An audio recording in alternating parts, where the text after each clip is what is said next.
देखिए, प्रधानमंत्री जी ने जो जिम्मेदारी दी है उसको पूरी ईमानदारी से, पूरी मेहनत से, पूरी निष्ठा से निभाने के संकल्प के साथ यहाँ आया हूँ।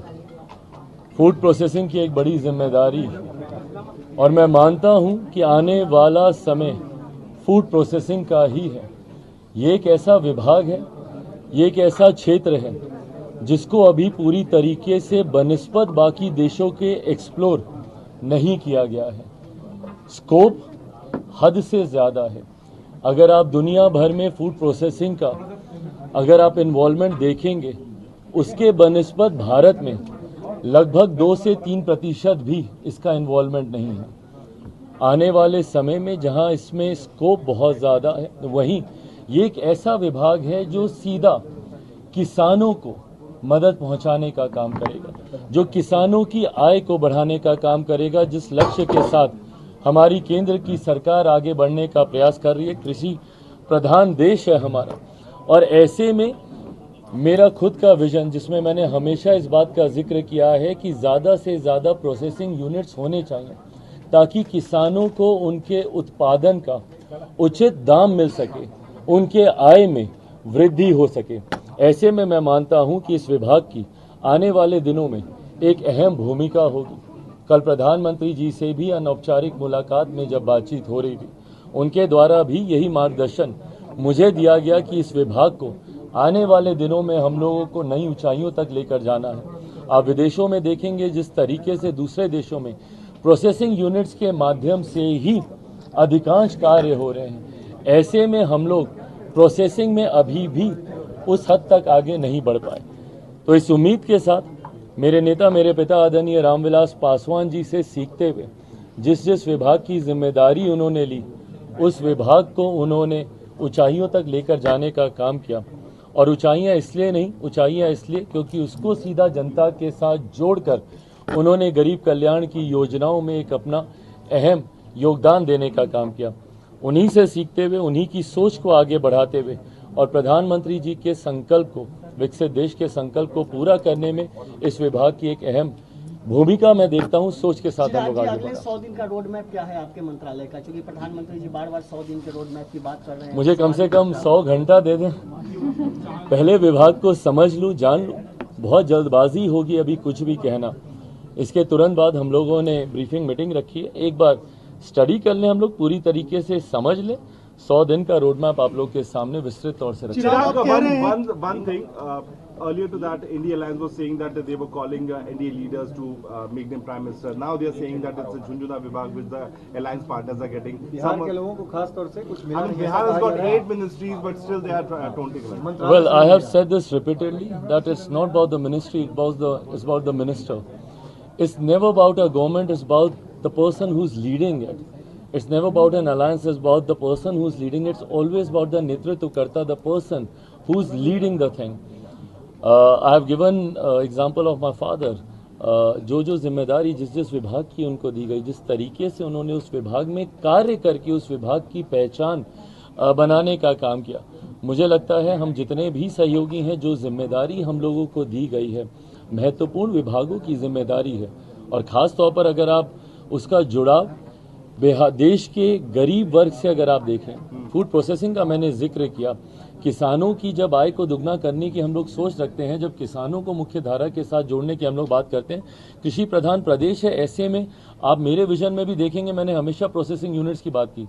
मैंने हाजीपुर से मैं प्रतिनिधित्व करता हूं, मैंने हमेशा कहा हाजीपुर का केला है वो डाउन साउथ जाकर केले के चिप्स बनते हैं, बट वहाँ पे ऐसे यूनिट्स नहीं हैं। अगर ये यूनिट्स वहाँ पर लग जाएं, जिस प्रदेश से मैं आता हूँ मखाना आज की तारीख में देश में नहीं दुनिया में उसकी मांग है, ऐसे में अगर उसके प्रोसेसिंग यूनिट्स वहीं पर लग जाएं जहां पे किसान उसका उत्पादन करते हैं तो उनके हाथ में ज़्यादा दाम आएगा। जितने भी सहयोगी हैं, जिस जिस मंत्रालय की जिम्मेदारी दी गई है, पूर्व मुख्यमंत्री आदरणीय जीतन राम मांझी जी को जिस तरीके से एमएसएमई की जिम्मेदारी दी गई है, ये कहीं ना कहीं देश की रीढ़ है। ये एक ऐसा सेक्टर है जिसको मजबूती है। कोरोना काल में भी अगर आप देखेंगे सबसे ज़्यादा बल अगर प्रधानमंत्री जी ने किसी को दिया था तो एमएसएमई सेक्टर को दिया गया था, पंचायती राज है। तो मुझे लगता है जितने भी सहयोगियों को जो जिम्मेदारी दी गई है वो समाज के उस वर्ग को दी गई है जिसकी हैंड होल्डिंग करने की जरूरत है। Why these kind of statements? That's what my question is. Why? Because they want to downsize, they want to show that the importance not being given, the Prime Minister is not taking care of their allies. This is what they wish. अपनी ख्वाहिशों को पूरा करने के लिए इस तरीके के बयानबाजी विपक्ष करता आया है। मुझे लगता है आने वाले दिनों में जब इन मंत्रालयों के कार्य वो देखेंगे, अपने आप उनको समझ में आएगी कि कितनी महत्वपूर्ण जिम्मेदारी चिराग जी, है। एक और सवाल कि आप आज पहली बार मंत्रालय का चार्ज ले रहे हैं और जय श्री राम का पट्टा लगा हुआ है आपके ऊपर, इसके जरिए भी कोई मैसेज है क्या? कोई मैसेज नहीं है, ये मेरी व्यक्तिगत आस्था से जुड़ा हुआ विषय है। ये बात किसी से छुपी नहीं है कि मैं मानता हूँ इन सारी चीज़ों में, और मैंने हमेशा इस बात को बोला है कि ये व्यक्तिगत आस्था है, इसका मेरे कार्य से या इसका मुझे दी गई जिम्मेदारियों से कोई लेना देना नहीं है। चिराग जी, Thank झुंझुनू you. वाले बयान पे एक बता दीजिए, झुंझुनू कहा है मंत्रालय को। बोलिए चिराग जी, जैसा मैंने कहा कि जो लोग ये कहते हैं शायद वो लोग नेतृत्व क्षमता नहीं रखते। मैंने हमेशा इस बात को कहा है कि कोई मंत्रालय की वजह से नहीं, उसको संभाल कौन रहा है, वो मंत्री कौन है, कैसा है, उनका सोच, उनकी विजन। कोई सरकार भी चलती है, कोई देश भी चलता है, तो नेतृत्वकर्ता की एक बड़ी जिम्मेदारी होती है। जो लोग ये बातें करते हैं वो कहीं ना कहीं अपने दिल को तसल्ली देने की सोच रखते हैं। ऐसे में एनडीए गठबंधन के तमाम सहयोगियों को जो भी जिम्मेदारी दी गई है, मुझे लगता है उसको पूरी ईमानदारी से निभाकर अपने विभाग की उपलब्धियां जब जनता के सामने हम लोगों के द्वारा रखी जाएंगी, तो जो इस उम्मीद के साथ तंज कसने का प्रयास कर रहे हैं उनको अपने आप जवाब मिलेगा। सर, जीतन राम मांझी को लेकर भी विपक्ष कह रहा है कि राम को काल्पनिक कहते थे और अब अलायंस में लाकर उनको कैबिनेट मिनिस्ट्री दी गई है।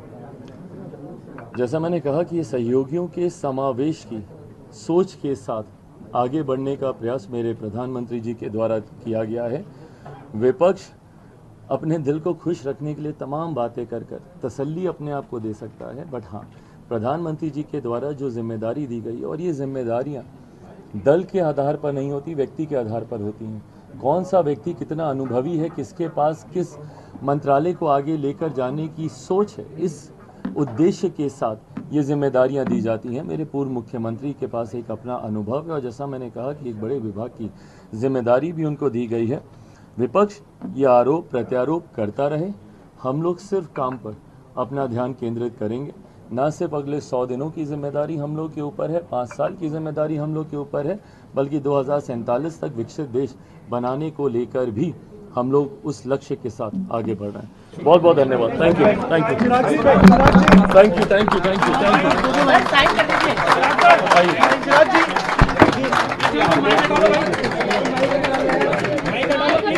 उससे पहले आप